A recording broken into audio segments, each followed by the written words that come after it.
Yeah, g'day traders. I think you told me at the beginning of the day that we were going to see a 70 basis point increase in core CPI, leading to a 12-month rate of 3.8% inflation. Probably the second hottest inflation number in 40 years. Or if you told me the headline was going to be at 60 basis points, leading to an annualized rate of 5%, again, hotter than what the street was looking for. But yet we've seen a 6 basis point decrease or decline in the 10-year Treasury yield down to 143. I would have been quite surprised.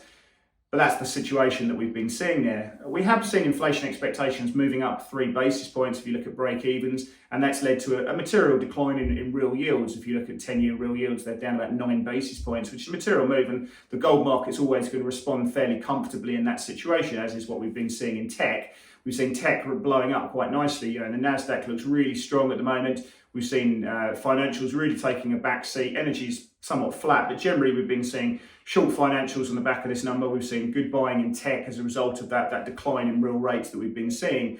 I think if you look at the Fed and extrapolating what this means for next week's Fed meeting, will they see these numbers as transitory? If you look into the finer details, a lot of what we've been seeing has been driven by auto prices. Car prices continue to put a lot of effort into that inflation number. I think auto prices are up 7.3% coming off last month's 10% increase. That's about 0.3 of a percentage point into that inflation number. So that alone is something that really put a lot of tailwinds into that inflation number, and that is something that will probably dissipate over time. Airline prices were up 7% as well, coming off a strong number in the previous corresponding period, and of course that's putting some high numbers into that inflation. Again, that's probably something that the bond market's taken and somewhat will be transitory going forward.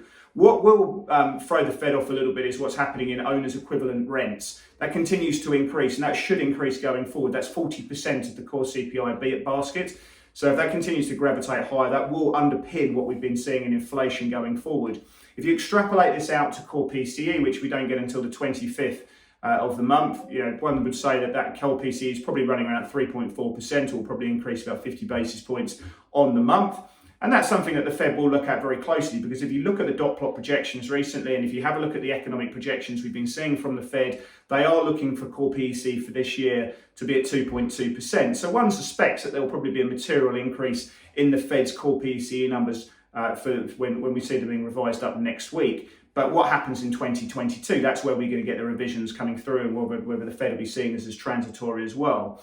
But I think the reaction that we've been seeing from these inflation numbers, if you have a look at nominal rates declining quite significantly, 6 basis points, the dollar's been brought down a little bit, gold's been pushed up, you've seen tech working quite well in that situation. You've seen interest rates coming out the euro-dollar curve suggest that these inflation numbers, if you're looking at the auto sector, if you're having a look at what's happening in airline rates, that these inflation numbers will be transitory. But they're not going to collapse because of what we're seeing in owners' equivalent rent, but they're certainly not going to cause the Fed any kind of headaches going forward.